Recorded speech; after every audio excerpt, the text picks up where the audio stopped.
Hey, what's up? This your boy Big Man. You already know what it is, man. So let's get right to it. Okay, so today we're going to be talking about Gunna. Now, by now, everybody knows about the fact that Young Thug and Gunna both got indicted and charged in this Georgia State RICO case. Now, both of them have different charges, but Young Thug, he shares one of the charges with Gunna. Now, we're going to talk about the exact charge and all that. But also, I want to talk about this video that this lawyer put out on social media where he breaks down the case against Gunna. And, you could take what you want from it. But what I take from that, and what I take from the news articles that I read about the situation, and the tweet yesterday from the news reporter who broke the story pretty much, is that, the case against Gunna seems kind of weak, man. They said that he was wearing a YSL chain. Now, we can all say, okay, well, Gunna, he's in YSL because of, that's his record label. Like, he's actually an artist under YSL.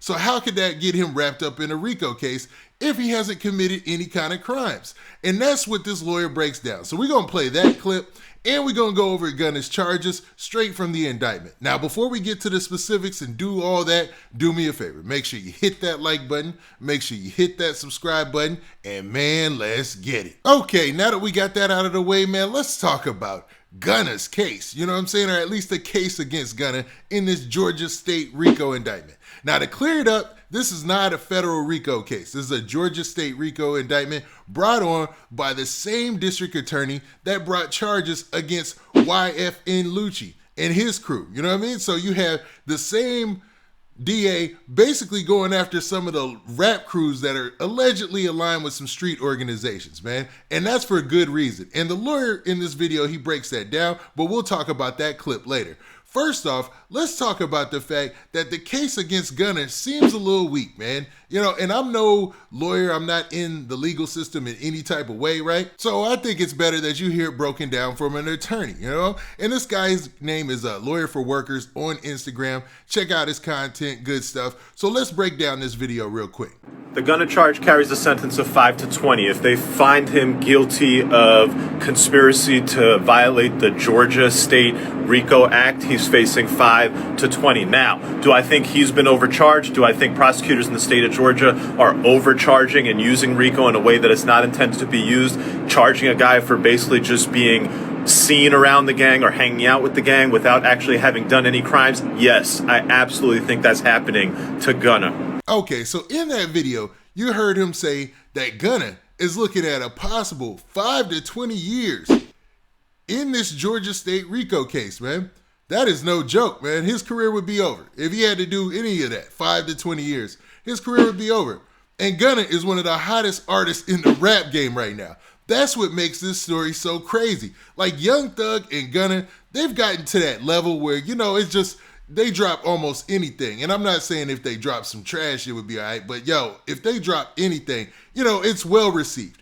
People love their music, man. You know what I mean? And the possibility of them dropping any trash or anything that's not good is almost impossible at this time because they're in a zone. The music that they're dropping is resonating with the people. They getting a lot of streams. Like when they dropped, I think this is Gunna's second time with a #1 album, and he was over 100,000 sold. So hot as fire, right? Killing it, man. So this is a crazy situation where you have artists at the very top of hip hop who keep getting brought into these RICO cases.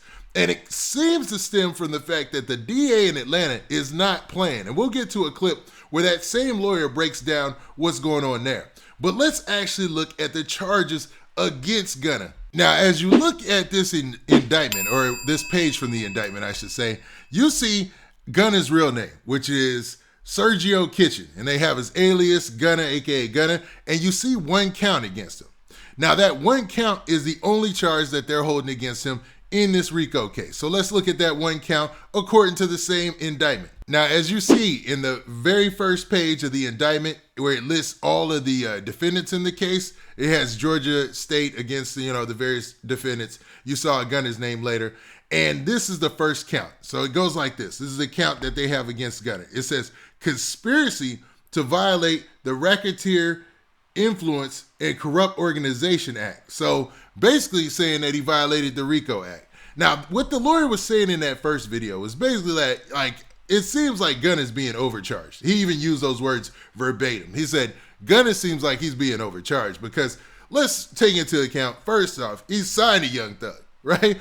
So him being with YSL or around YSL is a business thing. We can all see that. You know what I'm saying? We all know that, especially the fans.